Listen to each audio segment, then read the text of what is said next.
guys! Welcome back po sa aming channel. Ayan. Friday ngayon. Tsaka ayan yung aking pasahero. So hatid ko muna siya. At ako lang mag-isa kasi si Dadong. Ang sarap ng tulog. Kasi yung ating temperature for today ay positive 4 lang. Pero ngayon medyo tumaas na ng konti. Kanina kasi pagising ko positive 4 lang. So ngayon 12. Dahil 9 o'clock na nga. Thank you po pala sa lahat ng mga bagong subscribers ng channel namin. Maraming salamat kasi ayan, nadadagdagan na po yung ating mga subscribers. Ready ka na, te? Not yet, eh. Marami pa siyang piniprepare. Happy weekend po sa lahat. Tsaka ang bilis lang, oh. Tapos na yung isang linggo ng klase ng mga bata. Kakasimula lang ng Tuesday. Sabi nga namin, felt like forever, eh. Ang isang linggo? School? 1 week pa lang, eh. Felt like forever. Ganun. Kamusta pala Bing yung klase nyo? Okay. Mabait yung teacher? Parang strict pa din. Stricto daw. Tsaka dito po pala sa amin sa Saskatchewan, pinagbabawal na din yung paggamit ng cellphone sa klase. Bing, no? Dati ba? Bawal din naman talaga, di ba?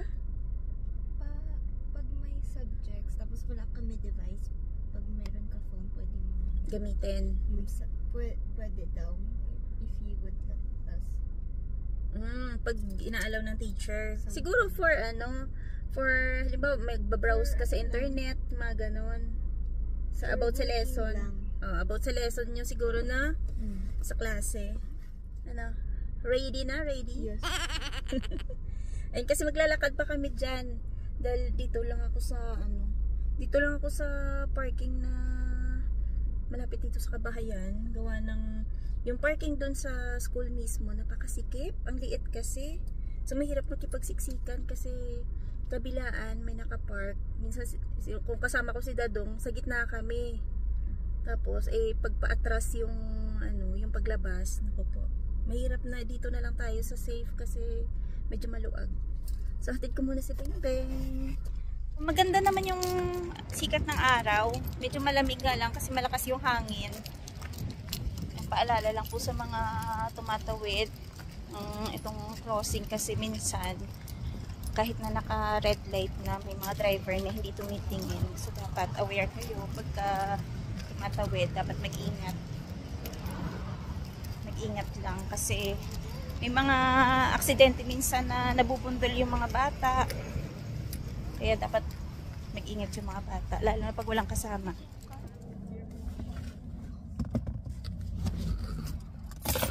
Bago po ako umuwi, meron lang po akong i-share na isang experience ng ating kababayan about sa journey niya dito sa Canada. Ginawa niya to para magkaroon ng awareness yung mga kababayan natin na nagbabakasakali pa rin na magkaroon ng trabaho dito sa Canada. So yung post niya na to, pinost niya sa isang public group sa Facebook.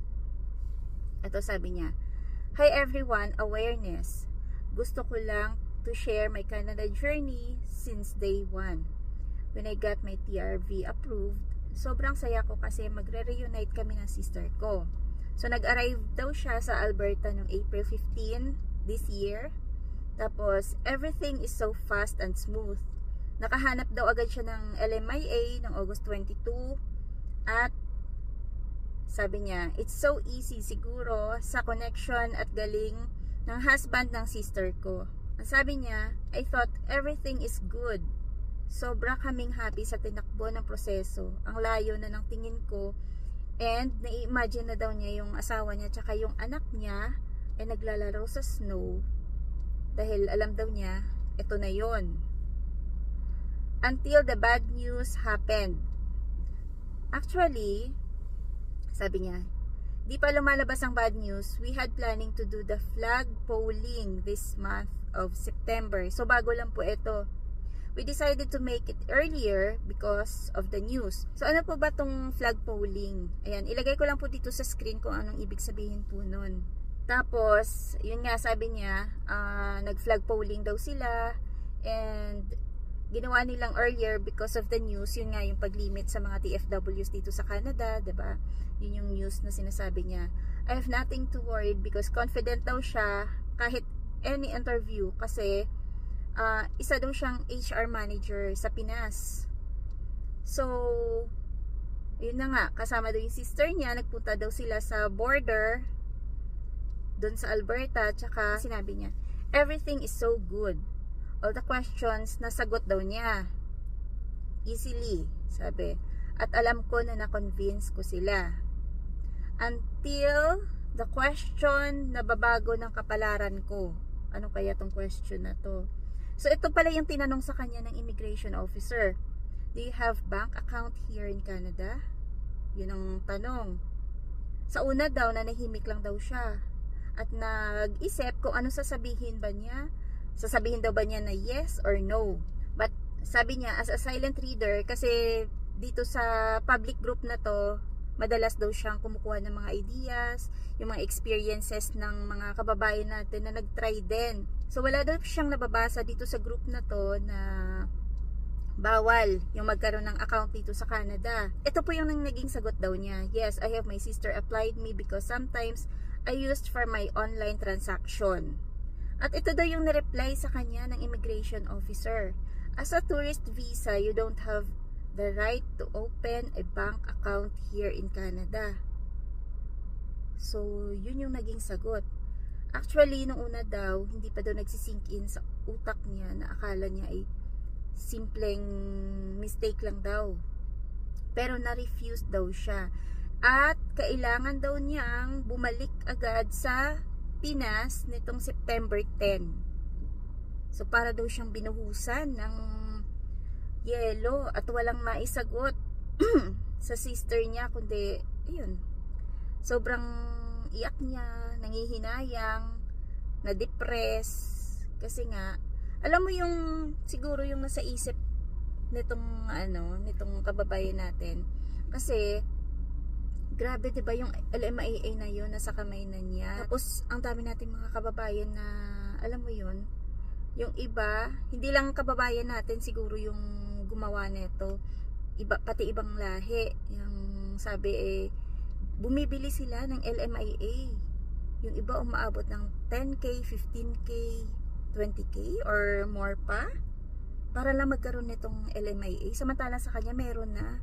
Tapos dahil lang doon sa question na yon, kung meron siyang bank account dito sa Canada at sumagot siya ng oo, which is dapat naman talaga i-declare niya, kasi yun nga 'di ba?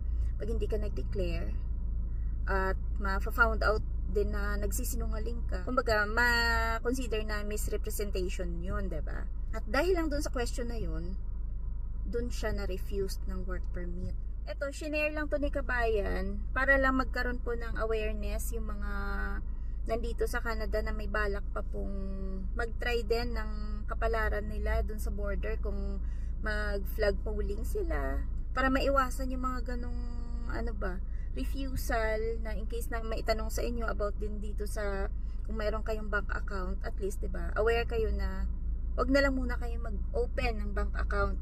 Ito po pala yung mga comment ng mga kababayan natin. Sabi ng isa, okay lang po yan. Honest kayo sa sagot nyo. Kapag nagsinungaling po kayo at nakita nila, lalo na pag nag-apply kayo ng PR or citizenship, pwedeng ma-revoke lahat. Dahil, yun nga, misrepresentation daw at pwede ka pang maban. Akala daw kasi ng iba hindi mahuhuli, pero minsan, years pa bago makita na kahit citizen na ay nare-revoke pa rin dahil sa misrepresentation. So tama po yun na pwedeng ma-revoke yung pagiging citizen mo dito pagka may misrepresentation kang ginawa. Tapos ito naman po yung sinabi ng isa, simple lang po, bakit nag-open ka ng bank account if hindi ka naman nag-earn? A bank account is used for depositing money, and you said pa na you used it to transfer money. Where does your money came from? Logic, sabi ng isa. In short, the border marshal thought you're working undeclared.